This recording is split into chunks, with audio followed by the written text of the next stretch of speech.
Yes, people, how are we doing? So I'm now back with the Raw Talk podcast. It's been a little bit of a space in between since the last podcast that I did. Rationale for that is my life kind of turned upside down with having a newborn baby, and I actually reconstructed my whole company in the last 6 to 8 months. So podcasting was on the last thing of my mind. As you can now actually see, I've got a full top level recording studio, which is great. So hopefully it'll look nice and crisp and sound nice and crisp. But I've got Oisin Mulligan this morning, who is a character to say the least. So I kind of first come across Oisin quite a long time ago. It was coming across with a viral reel, and I was like, wow, this guy's kind of really saying it how it is. And in essence, about when were it? Start last year? And yeah, About middle of last year, I kind of had a hit list for people I wanted to work with, and he was definitely on it because I just thought this guy's got a lot of potential. He's got a really clear message, obviously you guys know that I love anything that's authentic. I love anything that's real. I've got no time for any of that type of bullshit where it's just smoke and mirrors, and you definitely represent that to the max, mate. And there's definitely talking points that I want to cover today, but just as a starting point, just want to introduce who you actually are and kind of your journey to get to what you do right now, and then we'll start diving into the business stuff. yeah. So first of all, thanks Ben for the massive introduction of myself. I don't ever put myself on say anything about myself in that regard, but I suppose to go back to who I am is like I always kind of talk about like what I do you know, kind of, and sometimes I get lost in that. But like my initial story started back when I was very, very overweight. I was 130 kilos back when I was in school and slagged off for it all the time, bullied all of the time, and like it was horrible. It was one thing that knocked my confidence and self-esteem quite a bit. So even when posting videos on social media was actually something that was a massive step for me. That's something that I didn't like. If you told me back then I'd be doing something like that, I'd be like, not a chance, because I was bullied enough without doing any of that sort of stuff. But that's kind of how I got into the health industry and fitness industry, is trying to change my own body essentially. And my brother gave me a good bit of help with that, and I always mention him because he's a huge support in my life. Always supported me through things, guided me, never told me exactly what to do, helped me make decisions on my own. Which is actually funny enough when it came to working with yourself. That's actually one of the reasons why I'd approach you. I have never, ever previous to this worked with any mentorship or anything like that at all before. When I was looking at your stuff and I had a conversation with you on the phone, you never told me what to do. You gave me all the options, you gave me loads of things off the back of it, which was something I massively appreciate. And it was kind of actually similar enough to the way that my brother would have guided me through fat loss, and it was something the way I approach clients that I'm working with as well. But just, I suppose, started posting on social media, was absolutely shy at it. Joined Sean Casey's social circle, was doing a couple of things with regards to like trying to improve my own content, and then it started to explode and things were absolutely crazy. Like overnight I went from, I think I had like 3,000 followers, woke up, refreshed my phone, and it was on like 100k. And I remember I was like, what the fuck is going on, to the point where everybody like in my local town was like, that fella is buying followers. And I was like, I'm not doing nothing, this is crazy, I don't know what to do. And I woke up with like 3,000 applications on my coaching form, and I could only coach 12 people at a time. Craziest shit to ever happen in my whole entire life. But worst experience also, because you have so many people relying on you, can't do anything about it. So yeah, that's kind of the journey, I suppose, to where I am now. And like, I think business and stuff like that is always something that I've struggled a good bit with regards to like not putting other people first, more so looking after myself. And also regards to the confidence of trying to do certain things is something that I've always found hard, just because obviously back when I was younger I was always bullied for things. I found that quite difficult, and I kind of perseverated through all of my life. But yeah, that's kind of a little bit about who I am and my story. No, I just want to say sorry for the cleaner in the background, guys. I completely forgot that she was coming in. She's actually coming a little bit early. But yeah, just a bit of a background video with someone cleaning my office behind me. But basically, in essence, one of the first things that Oisin said to me was like, mentor. I think I might have even seen him say it was like, all mentors are cunts. And I basically remember turning around to him and saying, like, there's a reason I don't call myself a mentor, mate, and we call ourselves a coach consultant, because I'm not the same as what you'll find out there, and we're not the same as what we'll find out there. And I think what, like, Oisin's made a good point there is, there's always going to be a standard operating procedure. There's always going to be the best strategy. There's always going to be the best structure. But what you've got to take into account is that people's businesses are unique to them. People's visions are unique to them.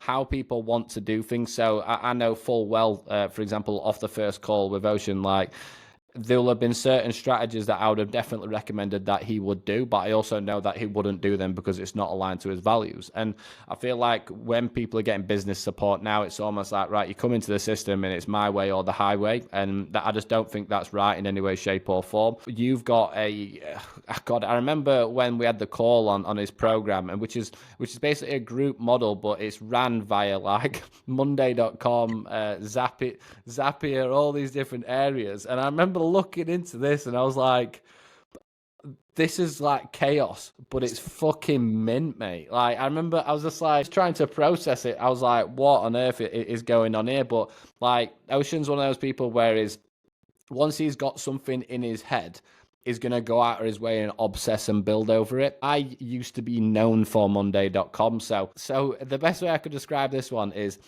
when I used to do one-to-one consultancy, I used to run upwards of 50 companies on a top level, about 60, 70. I used to run it all on Monday.com with pre-templated structures. And I was actually known for that. And it was actually one of the reasons that I actually initially went for the ADHD and ASD diagnosis is because I swear to God, it's because I had like Cameron McKay and Jace Long and a load of other people who were watching me build these sheets and running it all. And they were like, mate, what the fuck? How are you even processing this? And I was like, oh, wait, this isn't actually normal, is it? And they're like, no, this is not normal in any way, shape, or form. But what he's kind of done is built out this group model, which is really, really unique and really specific to him. So I can categorically turn around to you now and say that I have never come across anyone who has the same program as him. And I think that's so important because obviously now there are apps that are running into like the same type of coaching formats and everything else onto that side. And I feel like a lot of people are kind of coming in and doing the exact same shit. So what we basically want to make sure we're doing is always trying to come in from like a unique position, and he's definitely obviously done that. So do you want to just give like a bit of well, obviously don't give all your secret sauce away, but do you want to give a bit of a brief overview of what it is that you actually do? So initially, my group model was pretty much the exact same as everybody else's, but I don't do any sort of one-to-one coaching. It's something that I just don't particularly enjoy as much. I enjoy talking to people, I enjoy the calls with people, which is why I obviously do the calls within the group model. But when I had first launched, I felt like people could have done with a little bit of extra support, which is where the Monday.com side of things came into the business, because I was like, right, we can use that. For anybody that doesn't know what Monday.com is as well, because when I first clicked on it, I was like, only somebody with ASD and autism could use this side of things. Yeah. That's why Ben's a genius. It's like an Excel spreadsheet online, fucking crazy, and you can do mad shit with it. But I start messing around with this, and when my brain gets stuck on something, I'm just like, fuck it, I have to figure it out. So I started to attach Monday.com to run through the Kajabi app that I have, and essentially it allows people to do a check-in, pretty much, and provide advice and feedback, and then I was responding. But at the time when I actually called you, I was so burnt out because I was doing over 100 and it could have been like 120-ish check-ins by myself. I hadn't anyone helping me out, no support coaches, nothing. I was replying to every single message within a group of 180-ish people.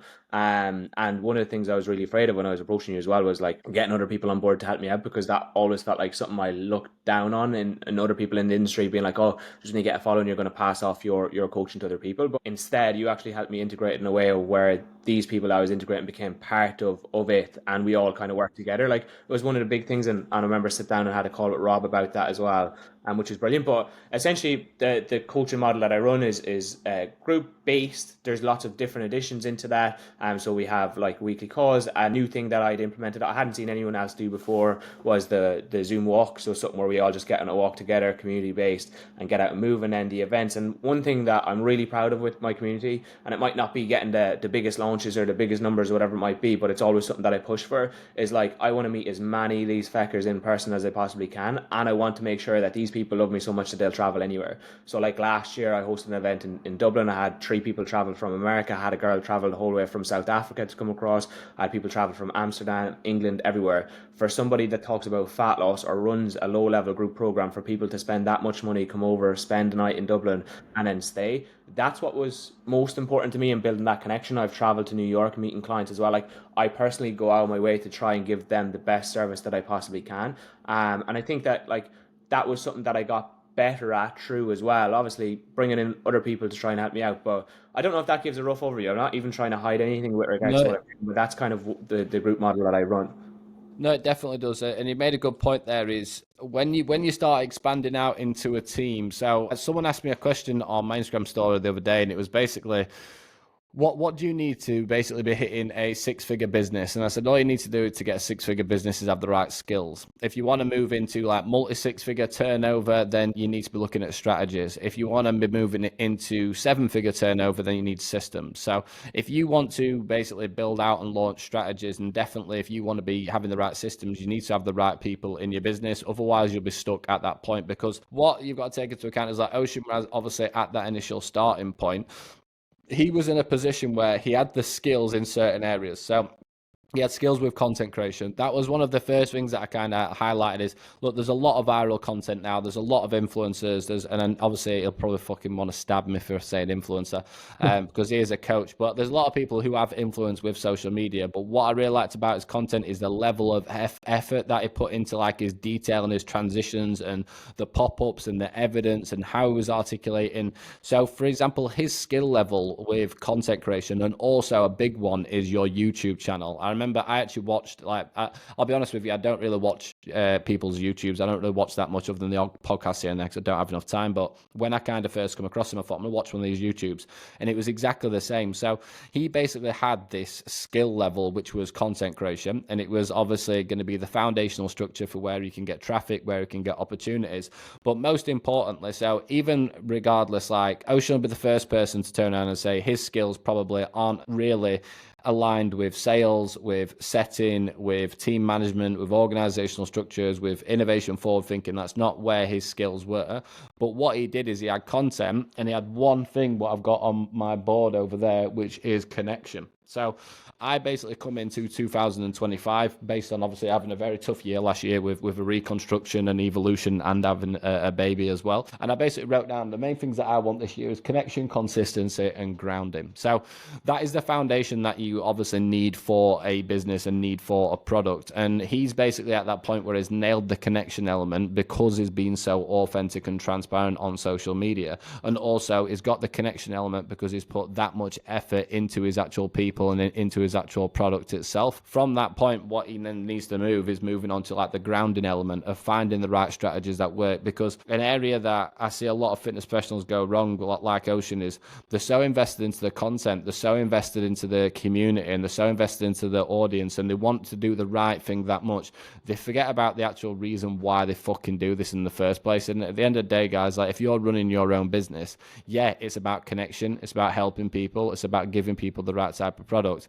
But most importantly, like, you need to understand that your business isn't a charity. Like the type of stuff with events and type of structures that obviously he's doing at the moment is it means that he's gonna need to have the right type of capital and cash flow to be able to kind of push forwards. And I feel like the new age of content creators and coaches who are coming through really forget about the actual business element. They forget about the fact that they need to do this to make money. They forget about everything else onto that side. And this is something that you just kind of need to overcome. And over time, like I've had it before where people have come to me and they're like, I've got all this community, I've got everything, and I've looked at the business model and looked at the profit margins, and I was like, why are you even doing this? How are you actually benefiting from this company? Like, you are under a substantial amount of stress right now for the sake of not taking that much money from it, because you're not valuing yourself enough, you're paying too much out, or your model that kind of doesn't work alongside with you. And that's in essence like the one of the biggest things that I think you learned from working with us is like, regardless of like, look, content is important and everything else, but in reality, the foundational structure comes back to looking after yourself and looking after your own business. And that was obviously a big conversation we had last time, wasn't it? Yeah, so that's one of the things that I'm like. Everybody all loves to come on podcasts and shit like that and say, "Oh, I fucking know everything," or "I have this all solved." That's actually one area that I'm definitely still working on, and something that I got help from with you guys as well, which I think definitely benefited me. And one thing, I don't know whether it was on a call with you, it might have been talking to Beth or Rob. Again, there's so many motherfuckers. It's hard to know who I'm fucking talking to sometimes. But it was a conversation around like, right, these people are coming in that don't really give a fuck about people, and because they don't give a fuck about people, they're really good at selling. And not really good at selling because of that, but they're really getting really good at selling, or that's what their forte is, let's say, and they don't give a fuck about people, and they're coming in here for this. are you going to allow them to sell the program to this person first, or are you going to start to improve your skills or get people in that can do that instead so that you can actually give a fuck about people? Because if you just sit back and you're just doing it, as you said, regards the charity aspect and doing things for nothing, that's eventually going to lead to you not being able to do this anymore. And so your impact is either going to be 0 in 3 years, or your impact can be 100,000 in 3 years. And your decision is whether you want to make compromise and things. And that's, as I said, this is something that I still struggle with. As you said, I have an event coming up. I'm taking nothing from it. I've actually put about 4 grand into it. And it's for charity. Like literally 0 of anything is coming back my way for it. And I just put it on for clients and then people around my local area and stuff. But it's something that, as you said, like if I continually did that, I'd turn myself bust. If I continually kept my prices as low as they were when I first joined you, I'd probably end up going bust with that side of things. And it's an aspect of business that I'm learning. And this is one important thing as well. And I think this is something actually I struggled with as well at the beginning, is feeling like I hadn't it all fucking figured out. I hadn't this XYZ, I don't know what to do. And I think only by doing the thing, you learn, okay, all right, well, this is how I can do better. So for example, the team management side of things is something that I really struggle with, actually even getting anybody on board. And my question that I had for everybody, I asked this at any event or anything that I ever went to before, all the people that I knew in the industry, how do I hire people? Got a stupid answer of just being like, oh, you just text them and message them and just set them up. But when I had the confidence of obviously having you guys there, I did it. I just was like, all right, I'll text someone and see if they want to come on board, or put up the hiring thing, and started the process of it. And then I learned on the fly as I went. So that analogy of like jumping out of the airplane and building the parachute on the way down, to a certain extent, that if you're constantly stuck between things and not making a decision, you're going nowhere. So like, as I said, he helped me make the decision on that. And when I did it, I didn't have to bend any of my boundaries or anything. I just created my own way to do it. So for, as I said, with the coaches, leaning into that aspect of, where is it working as a team rather than as individuals, which was a huge part, which is what I thought that had to be. But I only could do that by hiring someone, if that makes sense. And same with like the rest and the business thing, which I'm currently going through. And as you talked about, even like understanding why I started this. So one of the reasons why I started this is to look after my family, my friends.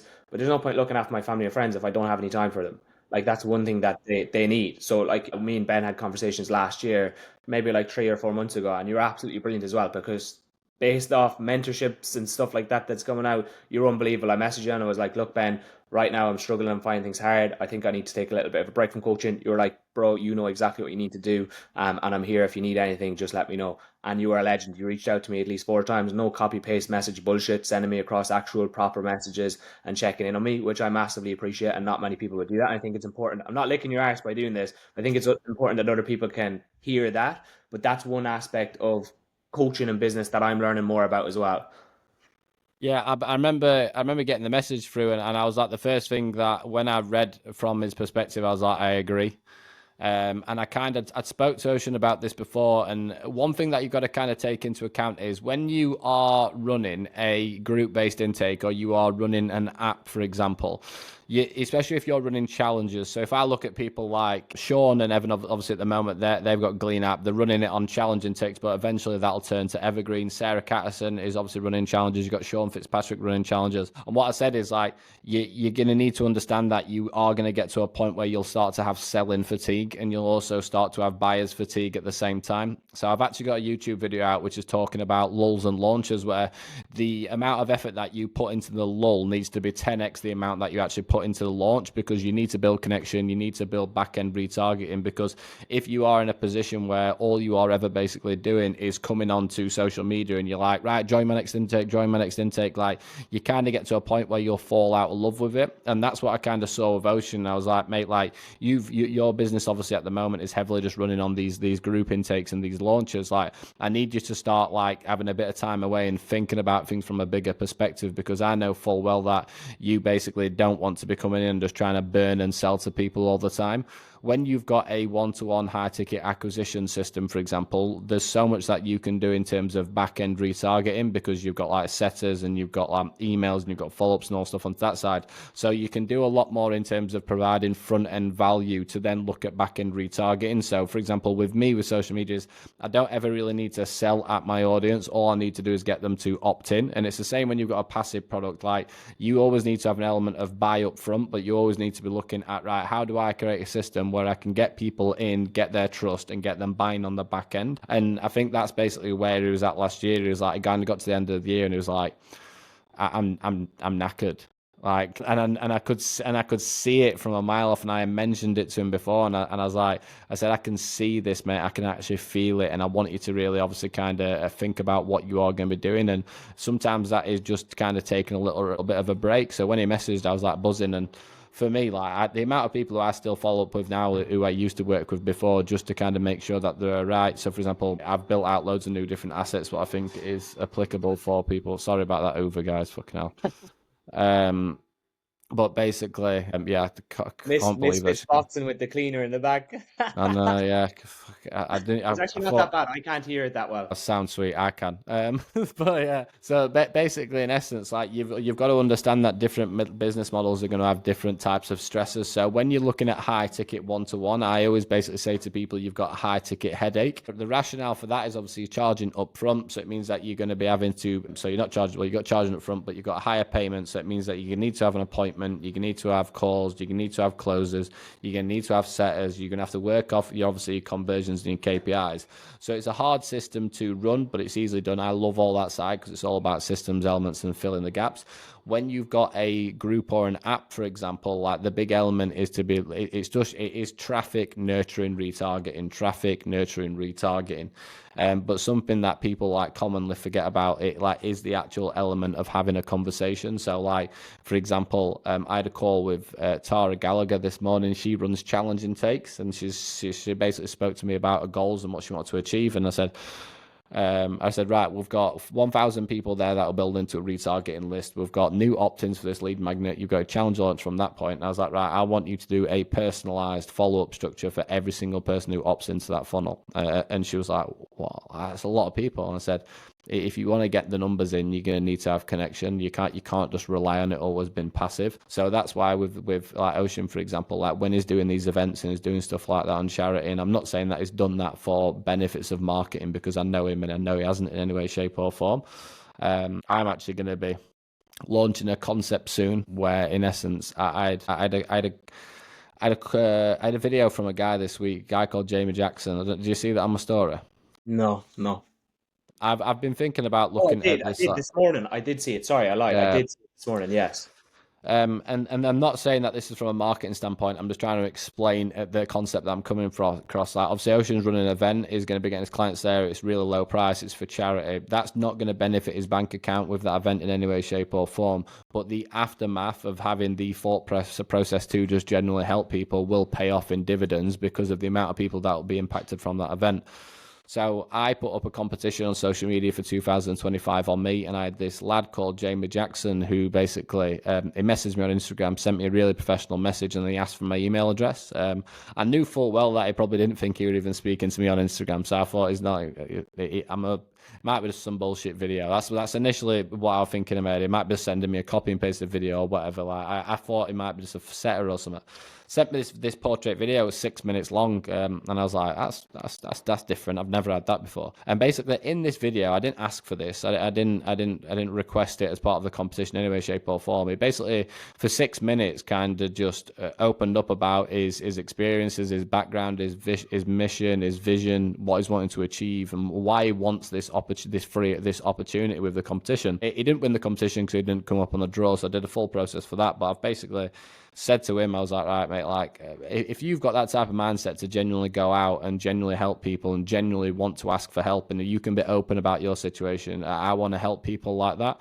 And in essence, like, he's now going to be coming to the event. He's going to be coming to the meal the evening before. I've said to him this morning, like, I'll just pay for his hotel if he can't afford an hotel, and I've given him access to our program. And that there is not benefiting my bank account in any way, shape, or form, but it's benefiting me as a person because it gives me purpose based on why I actually come into this industry in the first place. I did a social media post yesterday, which was like, one thing that's really graining my gears is online coaches becoming mentors for the sake of having an extra revenue stream. I started online coaching and personal training because I loved personal training, I loved online coaching, and I stopped that because I stopped loving it because I loved business more. And when I come into business, I did it because I absolutely fucking love it, and then that's very kind of seen through and through. So what I'm actually looking at the moment is something where, in essence, I do truly believe that there are people out there who are not looking for freebies, but they are also never going to be in a position that they can actually create the dream and vision that they want without support. I know that for myself because I used to be that person based on who I was in life and things that I'd been through. It took me 5 years to kind of get traction when I know that it can take someone else a lot less time. This is not confirmed yet, but we're going to basically looking at a coach consultant system where, in essence, people can tell their story, and based on assessing these on a month-to-month basis, like I'm going to select one person a month who I know genuinely isn't in a position to help themselves, and I'm basically just going to provide them with everything that they need. And as part of that, it's just like I said to Jamie Jackson last night. Because he was like, mate, I can't believe that you're doing all this for me, blah, blah, blah. And I just turned around and said, mate, everything that I do runs off relationship and respect. If there's no relationship and there's no respect, I don't need someone's money. If there's relationship and respect, I want to work with him for a very, very long time. So all I said to him, I was like, that's everything that you need, mate. Like, I'm going to give you everything that you need. And when you're ready and when you're in a position, you can talk about paying me for it there. And that's an area that I feel like is really forgot about in the mentoring sector. And I feel like people don't realize there are people out there. Like, I'm not, and I said on my story last night, like, I'm not saying that you need to go around asking for shit for free, because that's not okay. Like, I've spent 10 years building the programs and products and what we have and what we do. And if you're in a position where you can afford something, but you're just wanting it for free, that's very different. But if you're in a situation where life has gone against you, or a situation has gone against you, and you are genuinely in a position where you cannot help yourself, I want to have a system that helps those types of people. And I feel like it's just something that I'm really looking forward to doing. And when I sat and really thought about it, I don't know if anyone has ever looked at a guy called Simon Quibb on Instagram. Yeah. He basically has this thing where he's a really funny bloke in all fairness, and he's really down to earth and straight up, but he's a fucking gajillionaire. And he basically started this thing where it was like, what's your dream? So, and that's it. So, like, imagine, like, and he's created this biggest mission, this biggest vision, this biggest company off going around asking people what their dream is. Like, he's got multiple businesses. He's like top level, fucking crazy level shit. He goes around and he walks around the street and he gives someone a microphone and he goes, "What's your dream?" And they'll tell him, and then all he does is he makes that dream happen. Crazy. And I was like, and I've watched this guy for a very, very, very, very long time. And this is, by the way, guys, like, this is last night I made this decision. I thought about how can I help people? Like, I know hands down, I have some of the biggest fitness creators and coaches and companies in this industry, and I've done that for the last 3 years with the agency. But obviously, we stopped the agency now, and I'm just doing my one-to-one work again. I know that we've got some of the best people that you can possibly have with our Propel program, and I know that we've got an incredible community for people on the Propel project, which is now obviously Evo 2. But there's still that layer. There's still that bottom layer of those people who can't even afford or can't even think to be able to do what they need to do to afford that lower level program. And it's like, that's my final piece. I went to Uganda when I was 16 and did some charity work. It changed my life. I went to Fiji and helped there. I remember when I had my meal prep company, I was giving like 5,000 meals out every single Christmas to people in need. Like, I've done a lot of shit for charity, and what people don't really like think about is, yeah, it's about helping them and selfishly. And this is a very selfish way to look at this, is when you do something like what Ocean's about to do for this event, or what I'm thinking about doing for helping people who can't help themselves, it makes you feel really good. Yeah. And people don't ever say that out loud. It's always like, oh, I just want to help people. I like helping other people because it makes me feel better about myself. And that's very, very, very, very selfish. And yeah, there are benefits because people start to see you and differentiate, and you're doing stuff for charity and all that type of stuff. I don't really agree with it where, like, for example, like, you've got, like, I won't be able to count how many thousands of pounds I've given to the homeless, because it's stupid. But like, when people are going up and videoing an homeless bloke and giving something, like, I'm like, fucking hell, like, just do it because you want to do it. But like, agree with that, Ben, with regards to like having, like, I think sometimes that can be looked down upon as well. Like, you'd often see that in like Instagram comments and stuff, where people looking down on the charity aspect because you're getting benefit. I'm getting benefit from this event. Actually, one of the reasons why I'd set up my own event is that if my social media disappears tomorrow, I can be one negative bastard sometimes. If that all is gone tomorrow, I can look back and be like, I did something with it, rather than being like, oh, all I did was just try and make as much money as possible. And I think, like, at the end of like the money, again, this is one aspect where maybe it helps my business, like taking risks and doing shit like this. And as you said, that's something that I'll pay forward. When it comes to 2 or 3 years' time, I'm going to look back and I'm going to be like, that was sick, regardless of whether that was 5K in the hole or whether that was, it comes back around. And I think that, like, even for you, regards to helping this guy out, it'll be one of those things I can guarantee you, out of millions of people that you had, you'll always think back and you'll be like, remember that one fella I did my best for. Even if, as you said, the things that you're giving them and implementing maybe don't work out or whatever it might be, you've still done your best and you've done it to feel good in that way. I don't know if that makes sense. No, it does. And I've done a few. All I'm gonna say, guys, is get ready for the next 6 to 8 weeks with my content. And Ocean, you are gonna fucking lap it. You're gonna lap it up. So I kind of made a decision where I was like, I've done this for 10 years right now, but people don't really know my story, and they still don't really know me. And I've achieved 10 times more in business than I ever thought possible, and I've created. You're gonna see like the most real side to me that you'll ever see, open, transparent, the shit that you'll never see any other mentors kind of talking about, because they think that they're fucking better than everyone else. But what I kind of realized is when I was actually building that content out and I was looking at my goals for 2025, I was like, every single action and every single behavior that we do always comes back to meaning and purpose.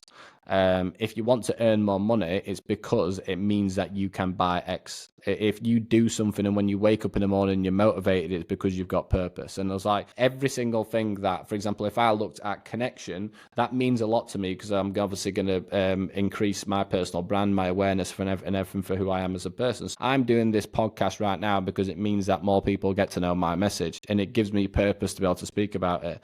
When it comes to consistency, right? When I'm obviously in a place where I'm being consistent, it means that I'm gonna have more purpose and I'm being more inspired. Every single element always comes back down to that foundational structure. And when you've got like these charity events and these free events and all that type of stuff, it all comes back down to the actual experience itself. 2024, why I took a bit of time away is I really struggled with the building the evolution to our company, because it meant that a lot of people were doubting me until everyone saw what I saw, and then it was mint because I was like, yeah, I've got that right. Basically, like my full team, every client and everyone in the community were like, this is fucking ridiculous. But in that period, people were like kind of questioning me and doubting me a little bit. And then also becoming a new dad, I really struggled with that because in essence, I had this baby who I've always wanted. Like my meaning and purpose has always been to have like a child. That's so I can give that kid like the best life that they could ever imagine and teach him everything that I've learned over the years, the hard way. And I looked at basically my goals and I looked at where I was in business, and I recently bought my dream car, which was like the Defender, the tank. But I know a lot, like probably the highest views I've ever had on a piece of content. That just shows what social media is like. And I remember basically looking at this Defender and I was looking at my life and I was looking at my business and I was looking at what I was doing. I was looking at the type of stuff I'm doing with my own fitness. And I look and I tracked back and I was like, what am I most fucking proud of? Like, when I look back at my life, what am I most proud of? And it wasn't having a 7-figure business. It wasn't like I did a YouTube video the other day. It was like what I did with my first 100 grand month a few years ago. Like it's never those moments. It's about that experience. It's about how I helped someone. It's about what type of change I created, and it really got me thinking because when I looked at the richest people who I know and the most successful people that I know or I process content on social media, they've all got a clear mission. They've all got a clear message. It's never like you have the certain people who are just out there for money, but they're the people who are burning and destroying people's lives and businesses. But the real wealthiest people like have got a mission that nothing will obviously kind of get in the way. And that's basically what I was looking at for this year. I was like, right, I want to be really in touch with my message of do it right. And I want there to be a concept and I want there to be structures where people can really understand that. Like, look, I know that the mentoring sector at the moment is a bit of a hot playground because certain people have been called out and some fucking stupid shit's obviously going off. Whether it happens, like, do you know what I mean? And I feel like there are two sides to every single story. I will say that because I've had it before. People tried to say something with me, and I'm like, look, I've given you absolutely everything that you need here. But it's all about experiences, and I think that when you start working towards experiences, it changes the fucking game for you. And when you start working towards meaning and purpose, it changes the games for you. If you are only ever waking up in the morning and thinking, right, I need to work today to earn more money, like, yeah, you're going to. I've had it. I'm not going to mention names. I've had a few clients who's hit like absolutely disgusting financial figures this year, and I've turned around to them and gone, right, what are you going to do now? And like, I don't really know. And I was like, you've got no motivation. You're not inspired, even though you've fucking hit figures that people wouldn't be able to dream of. I said, because you're not putting meaning and purpose behind the money that you're creating. It's like, for me, it's like every time I work now, every time that I graft, I know that I'm working towards that farmhouse with my own driveway, with my own gate and my own land and no fucking neighbours. And I can go out walking with Remy and my huskies every single night. That's what I'm working towards, my purpose. It's like my other goals. So I want to summit Mount Everest in 5 years, which I've spoke to you about before. It's a stupid fucking goal. Like, I've got to climb by 8, 9, 10 different mountains to qualify for doing it with a company. It's probably going to cost me 150 grand to be able to do it, but I'm working towards that experience. Then that's what that's what I feel like a lot of fitness professionals aren't doing, because with the mentoring sector now, and why, for example, you might not have asked for support before that you did, is because all that you have ran down your throat is, right, you need to get more money, you need to get more money, you need to get more money. I could, like, to put this into perspective, guys, I could copy and paste a Google Drive that would give you every single system, strategy, SOP, foundational first principle associated with setting sales, making money, everything. You will do fuck all with it until you've got meaning and purpose. You will do fuck all with it until you're working towards actually having those experiences. Like, because unfortunately, I can't work for someone and I cannot earn them more money.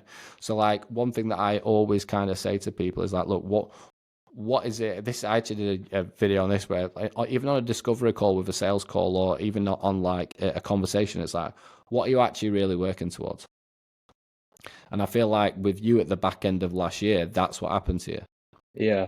You lost sight and you couldn't really figure it out. And I could see it and I could process it. And we had obviously a couple of calls on it. And I was like, what is it that you actually want from all this? What are you actually working towards? Because when it's tough and when it's up and when it's down, that's the thing that you need to fucking fall back on.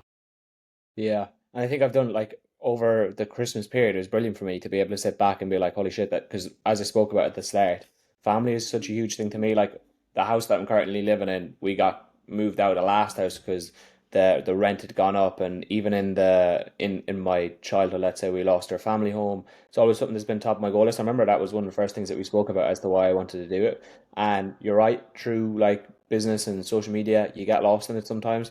And with the challenge launches back to back, I almost forgot what I was doing it for. I was just doing that, but I didn't know what I was doing it for. And it's a huge thing. And actually, going back to why I'd reached out to you in the first place, was actually because it was probably one of the first mentorships I didn't see every single post just being about get people on sales calls, trap them into Yeah. this, sell them this shit. It was more so, and actually, do you know what? It was a podcast. I remember I listened to your podcast with Sarah Carterson at the time. I don't know who else was you did a podcast with, but I listened to a couple of them just to kind of get an idea of who you are and the way that you're approaching things.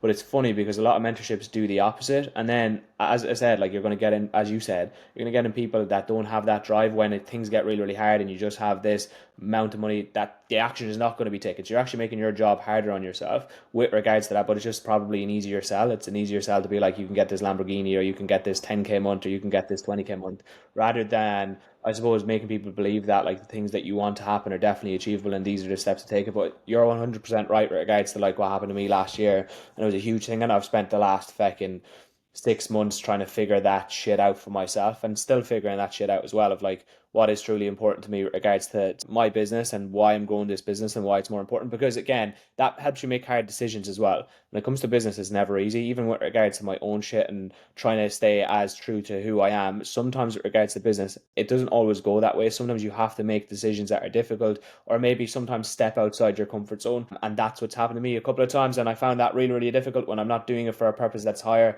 For example, thinking about buying my mama house, one of my biggest goals I've ever had. I said that to you multiple times on calls. And when I lost sight of that, it became harder to make decisions. It became harder to do things. It became harder to post the content. It became harder to do the launches because I was lost. My goal wasn't to buy my mama house. My goal then became, do this launch, make sure it's good, get 150 people in here. That's what a good launch is, rather than I'm building my business, making decisions, taking actions and things for the bigger goal to be the buying my mum a house. It's actually funny. I know everybody does jiu-jitsu, explains it in a jiu-jitsu way, but it's the first thing that's come to my head. It's like competition. So regards to jiu-jitsu competitions, you don't just go to the Europeans or world competitions. You actually do all the shitty low level competitions, like 6 or 7 of them, to build towards this higher goal. But the goal is never to win these. It's to win this one. It's to do this one, and that builds that. Again, it kind of comes back to that higher purpose and understanding exactly what you want from it. Let's say, as you said about like obviously your house with the gates, and you want that spare time with Remy, and to have that availability to go out and walk with the dogs whenever. I think that's perfect. Yeah, every single thing that you do is it should always come back from the foundation of basically what your goals are. So in essence, I really struggled. I didn't talk to anyone about it, and social media definitely didn't know. They do now because I spoke about it once I found solutions and do anything else. But what I basically realized is I kind of got to a point where I'd achieved everything that I'd ever set myself. So like my journey for this started when I was like 15 years old, which I will talk about. But my journey for this started when I was like 15 years old, and I got to 30, and I got that car, and I had the house, and I had the business, and I was doing everything, and I was like, what else is there? Like, I'm not the type of person who's going to be like, right, I've just got X amount of money, so now I'm going to buy a Lambo. Like, you'll never see me fucking driving around in a Lambo. Like, I'll have a Defender, and that's fucking me set. Defender, countryside, sweet. I've never wanted, like, anything else. And when I was, like, sat, and I was like, I lost kind of that meaning. And when I realigned what I really, really wanted, like, with the farmhouse and the countryside and the land, and obviously the Everest, like, it put, like, a complete new fire in me that I've never had before. And because, for example, when I had a baby, I wanted to make sure that baby were financially free for life. I got that many properties now that she's already set up even before I turned 31. So I was like, fucking hell, what actually else is there for me? And I've done this, and that's basically when I looked at that, it allowed me to make massive changes in my company, everything with myself. And I've had calls with people before, and because when you go to the common thing is basically like, if you follow this method, you are going to get really fucking rich really quickly. Half of the time, those people go and try that, get burned, waste loads of money, stop trusting mentorships, don't get the fucking help that they need, and then they're going back into this stupid fucking cycle for years and years and years until eventually they go to the right people, get the right support, and start working towards their actual vision. I've had calls with people before where they've turned around and told me their goals, and my response has been, you cannot do that with that business model. Based on your goals, you cannot achieve that goal with how you are doing things right now. And short term, I've had to basically come in and completely restructure. So a good example is would be a social circle with Sean. I was like, right, what are your goals for this company? I said, right, well, we need to rebuild it. So for the first 3 months or whatever I've been working with social circle, I didn't make any money. So and this is what people forget about, because with the mentoring sector, it's like, how do I earn you X amount of money in the next 4 weeks? And a lot of the time, guys, like, you can.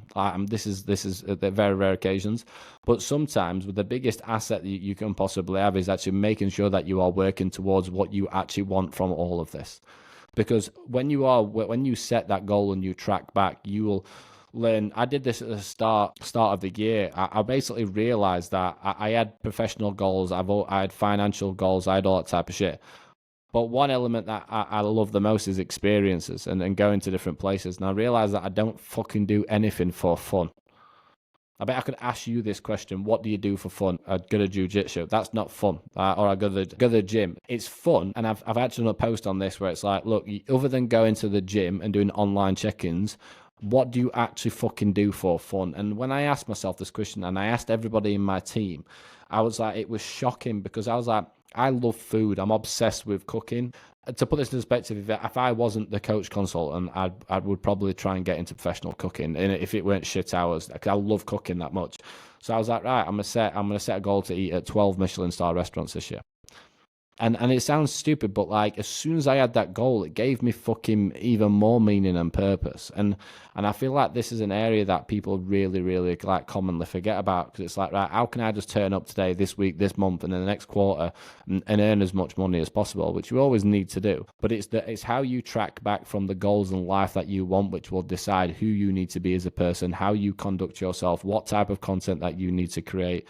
So, for example, when I'm looking at connection, I had one big goal this year to really focus on my personal brand and build out my kind of following and awareness for what we do and my message.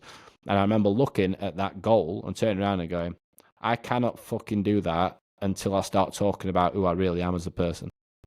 So it was the goal what made me change the action to then get to the point of creation. And that's why goal setting, in my opinion, is like one of the single most important elements. And I've heard it and seen it so many times before, but it's like, especially, I think this is really silly when people like new PTs are coming into industry and someone's like, right, you need to build your vision.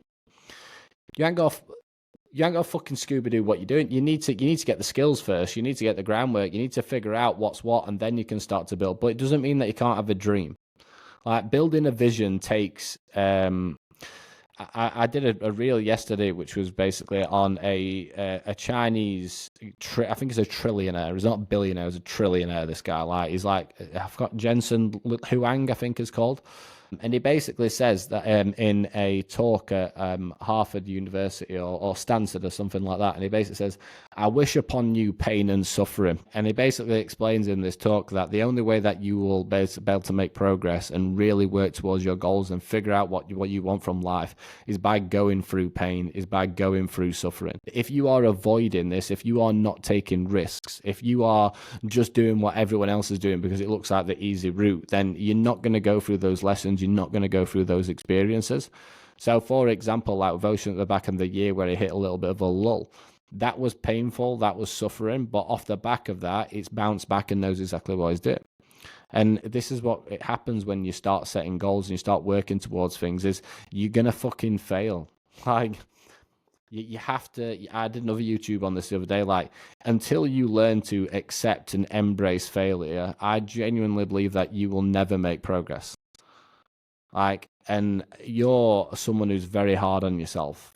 And I remember one of the first chats that we've had, and like when you're like this, you start comparing yourself against what other people are doing and what they're doing with their businesses, or for example, X, Y, and Z.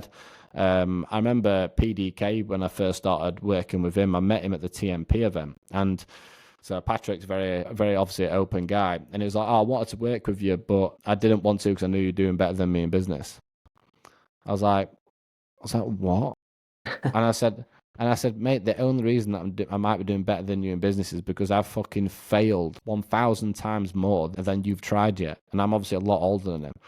And I say this to people all the time, like, you come in and you get this promise and you expect everything to be perfect all the time. And that's just not how it works in any way, shape, or form. The more times that you put yourself out there and the more times that you fail, the more character that you will create, the more resilience that you will have, the more awareness that you will do. Whereas if you are just turning up, doing the same shit, day in, day out, week in, week out, month in, month out, in the same fucking office, in the same location, with the same people, like, nothing's going to change for you. And I feel like that's something that, like, people need to understand. Like, when you set these goals and when you are working towards these experiences and when you isolate what it is that you actually want, like, that if I went back to the listeners to this, is what's going to get you through those meaning and purpose. Yeah. That thing you were talking about, like with regards to like failures leading to, let's say, the growth and the outcome, it's actually something as well I've been thinking about the last little while. And I seen something, I can't remember where I seen it, but it's like there's three outcomes to it. And actually the hardest part is taking action on something, or starting it or doing it, or even when you don't exactly know how. As you said at the beginning, you're never going to know how to do everything. You have to start to take action to do that. But there's three possible outcomes, right? The best one is the positive of like, yes, this is going to work out, everything happens smoothly, whatever it might be. And that might be, let's use for example hiring someone, because it's one of the processes that I went through with you. Positive outcome is went smoothly, integrate within the community, everybody loves them, best coach ever, whatever it might be. Negative is you hire someone, they're absolutely shit, useless. That's the second outcome, right? So first outcome positive, second outcome negative. Worst outcome is the last outcome. You don't do anything at all, you don't get the help, and ultimately you give up anyways. So for me, I always think, right, what's the worst that can happen? This will happen. And then after and if that happens, I'm going to get back to a positive outcome. Because if I hire someone that's shit, well, then I just see you later, pal, and I get somebody else in that is better, and I'll learn from that outcome of that happening that won't happen again in the future. And it's same with every aspect of business. Is something becoming more aware of is not taking action on something or not doing something about it is actually worse than doing the wrong thing, because at least doing the wrong thing that leads you to the positive. And it's the same like with struggles or failures, as you said, like it's important to embrace that is part of what we do. That is part of working for yourself. You're lucky if you're working for somebody else. They take the brunt of that for you, and then you kind of just sit there and get the paycheck. But if you're running your own if you're running your own business and self-employed and stuff like that, that comes with the risk and comes with the power of taking action, of your ability to do that, but also the negative of having to face the failure to ultimately take the positive. But I think like the biggest thing that I've learned about myself that has harmed my business in probably the biggest negative way is not taking action, not doing anything about it, not starting. Even like it's never the thing that I look back and be like, oh, that was shite, or I did that wrong, or that wasn't worth it, or whatever it might be. I never think that. The only thing I ever regret or ever holds my business back is not doing even the shit things, or not doing even the wrong thing, or not starting or trying. It's the same with the as we talked about my coaching, the Monday board. First time I introduced that within my coaching, it was fucked. It was so shit. But I think I got about 3 of the 160 check-ins that came across. But if I didn't take that action, none of them would have check-ins, and I wouldn't be able to do it with them. And ultimately, I built it to something that was a little bit better. And there's still improvements to be made with all of that. And it's only through those failures that you learn. But I think so many people, Ben, are so afraid. So like so many people are so afraid to take action. I still am with a lot of things, and that's what I learned. I feel like having that guidance, and obviously when I had you there, it was easier because I knew if I fucked something up, I'd be like, Ben, Beth, Yes, sort it. yeah, help me a little bit here. So it becomes a little bit easier not being stuck in the bubble or failure by yourself, and getting that guidance. And I think like obviously with regards to your higher power helps you push on. So like higher power talking about fucking Jesus or something here, but your higher mission as to what you want to kind of achieve helps with not giving up in those situations. Yeah, again, and all it comes back down to is meaning and purpose. So I'm going to show you a visual example here of why people do not achieve their goals. So this is basically a picture of me where I look really, really serious, and I've got like a random bit here, which is a kind of monster, which is the situation that I want to be. The mark in the middle is fear. That's it. The only reason that people do not achieve what they want to in life, in business, is because that gap in the middle is fear. The fear of it not working out, the fear of getting rejected, the fear of doubt and not people not replying to you, or the fear of taking that risk and you're losing a bit of money, or the fear of wasting time, or the fear of letting your family down, or the fear of whatever it is. And the fear is going to come in so many multi-contextual situations. But that is the single only reason why people do not achieve what they want to in life and business, is because they're scared. And that is natural, because that's our natural foundational human emotion, where we have fight or flight, where it's like, that's a risk, should I think about it? So I've explained this before, where you've got higher action people and you've got lower action people, threshold. So for example, a lower threshold action person will basically just act and do. Someone with a higher action threshold means that they have to be under a lot more pain and a lot more pressure to be able to actually get to that point of making a decision. I believe that, for example, in order to be a successful entrepreneur, that you need to be critical. You always need to go through risk reversal, but you always need to have a lower action threshold, because every single time that you act, you will learn. Every single time something doesn't work out, you'll find a better way. But the moment that you are just sat doing nothing and looking at what you want to achieve, but not doing anything about it, but that's where obviously the downfall is for people. That is the element in every single area of in life, in my opinion. What kind of helps me take action on that sort of stuff is even this event, because now after I run this event that I'm doing, I can be like, right, well, I've done that. I really wanted to do something like that and help somebody out. So if I look back, that's something really positive to look back on. So now any action that I take in future, that the fear in my head is my business is going to fail, this is not going to work, I just ignore it, because I'm like, even if it does, well, then at least I did this. I think that's important of, as you said, those outside goals outside of business, like the 16 Michelin star restaurants or whatever it might be. Imagine you visit all of those, right? And then after the fact, you're like, that was sick. That's something I can always think back to. But then when it comes to making a hard decision, you can be like, right, well, I've already done all that. So if everything kind of goes a little bit downhill or a little bit shitty, I've enjoyed this aspect. So I'm okay with making a harder decision to then bounce back from, but also understanding that even if it is a poor decision or whatever it might be, that it's not the end. And I think that that's where kind of that catastrophe comes from, is that like, if I do this or if I do this, this is going to determine my whole entire life. And with posting content, if I post this content, people are going to judge me for it. But like all of that is so irrelevant after you start. You're just kind of like, why the fuck was I so worried about that all? Because even if I post a shit bit of content and it gets one view, only one person can make fun of me. So it's not that big of a deal. It's actually worse if it gets more, because then more people can make fun of me. And it never changes. I've had this conversation with so many clients before where they've come in and they are like stressed, they're overwhelmed, they've scaled, then they've got to another point where they're stressed and they're overwhelmed, and they get to that next point. And all what happens, so I have this even now, like, it's funny because people say loads of shit to me and they're expecting me to turn around and be like, you shouldn't feel like that, or I don't feel like this, I'm that. And I'm like, do you know what's funny is I actually felt exactly like that fucking 4 months ago in that situation. So all what happens though is you have level 1 where you feel like this, you then get to level 2, level 3, level 4, level 5, level 6. And if you are still obviously invested into your vision, invested into your process, you're going to always have these natural emotions. But the only difference is I've already dealt with that, I've dealt with that, I've dealt with that, I've dealt with that, I've dealt with that. So when these absolute massive, colossal, out of nowhere, fuck up situations come in, I'm like, well, I've already worked through all that type of shit before. And I said this, I can't remember, I was speaking to someone yesterday about this actually, and I basically said, there is not really much that phases me anymore.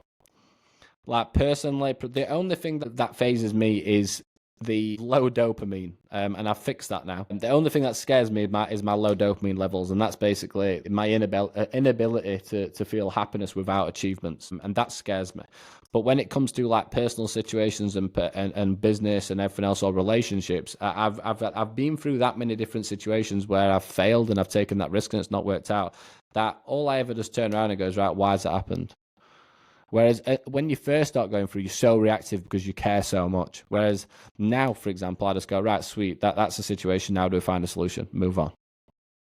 And that is just something that you develop on and you learn over time. And it's not something that you're suddenly going to know how to do straight away, because if you're starting a coaching business, you're doing it because you love it. You're doing it because you've got a life to create. Whereas for me, I've created this life now. So my basically obstacles was not the fact of I need to achieve goals. It was a case of how do I actually feel contentment for what I have now. And that's been the biggest challenge that I've had in all of my life. And I feel like in the last 3 months, I've got the right medication with ADHD and managing my dopamine, setting the right type of goals, having the right type of routine, and being in the right type of thought process.